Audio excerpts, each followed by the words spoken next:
Le leader Laval recevait le promu Concarneau en net regain de forme ces derniers temps avec 10 points pris sur les 5 derniers matchs.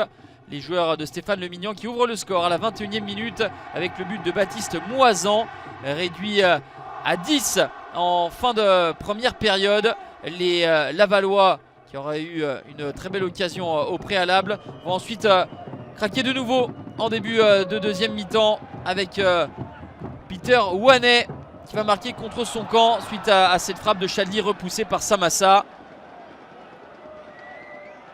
2-0 pour les Tonniers qui vont obtenir un penalty en toute fin de rencontre.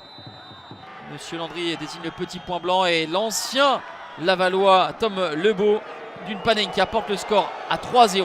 Succès de Concarneau à Le Basset. Pau face à Angers. Les Palois qui ont pris 13 points sur leur total de 18 à domicile ouvrent le score dès la deuxième minute de jeu face à des Angevins dépassés par la vitesse de cet enchaînement. CV pour Baswamina, 5e but pour le Congolais. Mais le SCO va égaliser à la 20e avec Loïs Diony. Le rush de Loïs Diony pour son 6e but de la saison et remettre les deux équipes à égalité, un partout.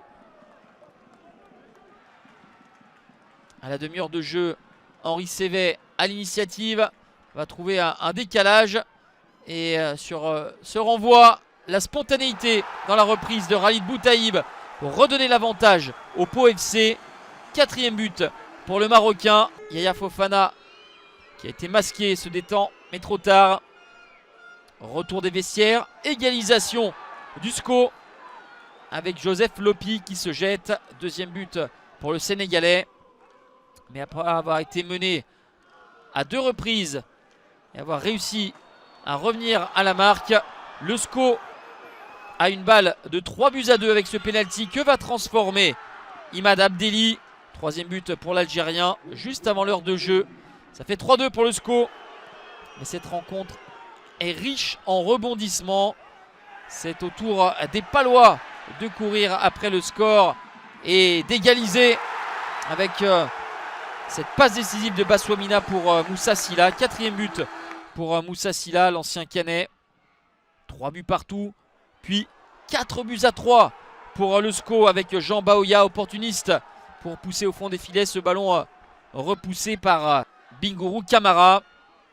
Mais au fin fond des arrêts de jeu, 95e minute, un ultime ballon dans la boîte. La faute de main de Yaya Fofana. Et le renard Khalid Boutaïb pour le doublé. Son 5e but, 4 partout, score final dans ce match ébouriffant au Noustecamp.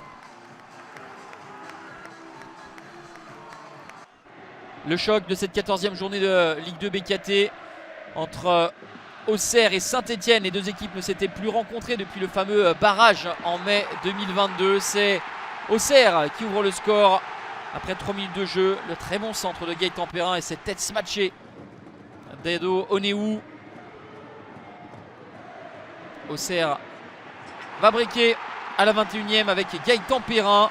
5e but de la saison pour le joueur formé à l'Olympique Lyonnais. Étienne Green qui supplée une nouvelle fois Gauthier Larsonneur est trop court. Et tout allait bien pour Auxerre jusqu'à cette mauvaise relance de Donovan Léon. Cafaro en profite pour redonner un petit peu d'espoir au vert. 2-1 à la 32e minute. Un espoir de courte durée pour les hommes de Laurent Batles qui vont encaisser un 3e but avec le doublé d'Ado Oneou. 4e but pour l'ancien Toulousain. 3-1 à la mi-temps pour les hommes de Christophe Pélissier. Et le triplé pour Ado Oneou à la 67e minute. Et 2-5 pour l'attaquant japonais. Pour l'heure, la meilleure attaque du championnat prend le pas sur la meilleure défense. Réduction de l'écart à 10 minutes de la fin de Mahmoud Bentaïg, l'ancien joueur du Raja Casablanca. Mais le score final sera de 5-2 puisque tout juste entré en jeu, Lassine Sinayoko avec ce pointu va clore la marque. 5-2 pour la JOCR qui retrouve le podium.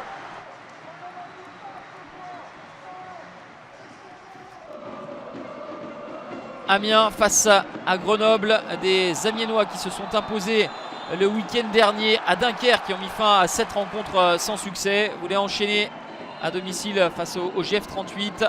26e minute, penalty obtenu et transformé par Louis Mafuta. Le 4e but pour l'attaquant centrafricain.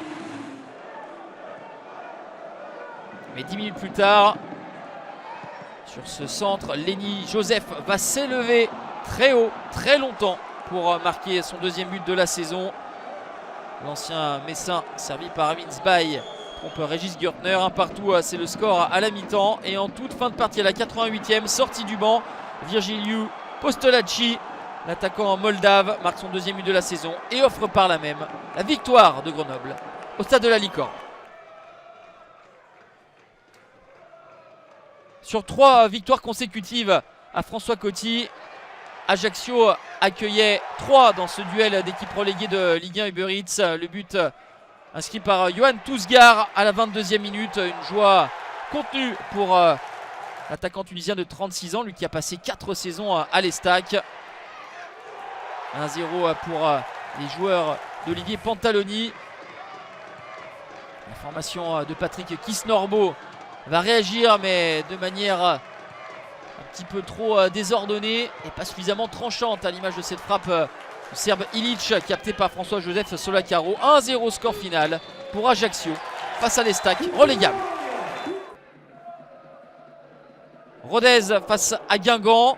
Une équipe guingampaise qui s'était procuré les meilleures situations en début de rencontre, mais tout proche d'encaisser un but contre son camp. Heureusement, Kenzo Basilio est vigilant et claque au-dessus de sa barre transversale. Une transversale qui sauvera Lionel Mpassi sur cette tête de Sidibé. L'ancien de QRM pensait ouvrir le score, mais la réussite à escorter le gardien congolais. Des opportunités en 2e période pour les hommes de Didier Santini, mais rien ne sera marqué. 0-0 entre le RAF et Guingamp. Paris FC face à Bastia dans un Charletti un petit peu plus garni qu'à l'accoutumée, avec la gratuité des billets. Penalty obtenu dans les arrêts de jeu de la première période par les Franciliens. Faute sur Pierre-Yves Hamel et Ilan Kebal qui transforme en force au milieu et bat Johnny Placide.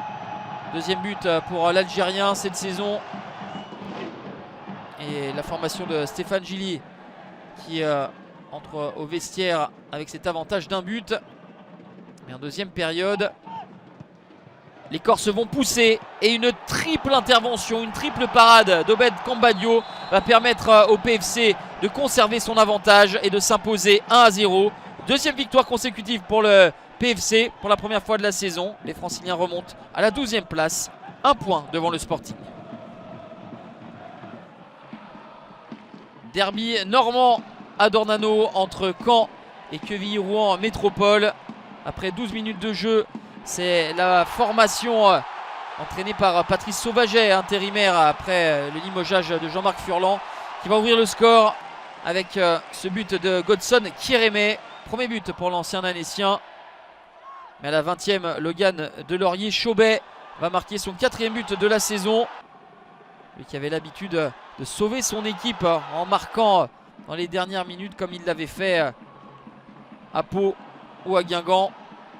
Il remet les 2 équipes à égalité et Garland Gébélé, lui, donne l'avantage à son équipe. Servi par Khalifa Koulibaly. Garland Gébélé marque son premier but de la saison et bat Anthony Mandrea. 2-1 pour les hommes d'Olivier Chouafny.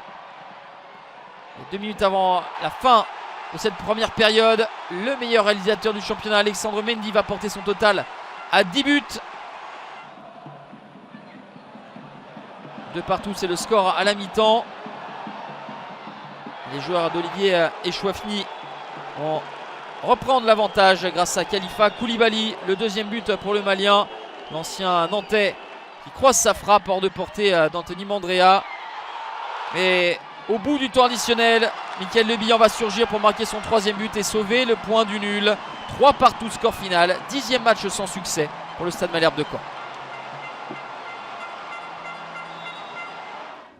Sans victoire depuis 7 rencontres. Bordeaux est dans la zone rouge au moment d'affronter Annecy. les Bordelais qui vont bien rentrer dans leur partie avec le travail de Jan Vipotnik pour Pedro Diaz. Deuxième but pour l'Espagnol, l'ancien de Riron, qui profite du travail de l'attaquant international slovène. Et égalisation à la demi-heure des Annéciens avec Samuel Ntamak. Quatrième but pour l'attaquant de 22 ans. Dans les arrêts de jeu de la première période, Vipotnik effectue un bon appel et un bel enchaînement pour tromper Florian Escalès. 2-1 à la pause pour les Girondins, sans victoire à domicile depuis 4 rencontres. Ils vont vouloir s'échapper, les Bordelais, et ce sera chose faite avec ce doublé pour Jan Vipotnik. Succès 3-1 des joueurs d'Albert Riera qui sortent de la zone de relégation. Match entre relégables dans ce derby du Nord au Hainaut entre Valenciennes et Dunkerque. Les Dunkerquois beaucoup plus entreprenants et intéressants en première mi-temps, tout proche d'ouvrir le score avec Enzo Bardelli qui va tomber sur un très inspiré Jean Louchet. L'horizontale du portier valenciennois qui permet à VA de rentrer au vestiaire sur le score de 0-0. Les joueurs de Jorge Maciel vont être plus consistants en deuxième mi-temps, mais vont se heurter à l'expérimenté Arnaud Balijon, son 250e match en Ligue 2 BKT ce soir. Mais le seul but de la rencontre sera inscrit par Enzo Bardelli à la 88e minute, son premier but en Ligue 2 BKT. Dunkerque réalise une belle opération, une 3e victoire cette saison, la 3e en déplacement. 34 buts inscrits lors de cette 14e journée, c'est le deuxième total le plus prolifique après les 36 réalisations de la 10e journée. 4 victoires à domicile, 3 matchs nuls et 3 succès à l'extérieur, dont celui de Concarneau chez le leader lavallois. Malgré sa défaite, Laval reste en tête, 2 points d'avance sur Angers et 4 sur Auxerre. Grenoble et Saint-Etienne aux places pour les playoffs, Ajaccio est en embuscade. Dans la deuxième partie, le Paris FC remonte à la 12e place, juste derrière Concarneau 11e. Bordeaux sort de la zone rouge, 3 y plonge de nouveau en compagnie de Dunkerque, QRM et Valenciennes. La 15e journée après la trêve, Saint-Etienne reçoit Pau, Bastia Auxerre, Paris FC Bordeaux, Laval est à Dunkerque, Angers reçoit Caen en clôture.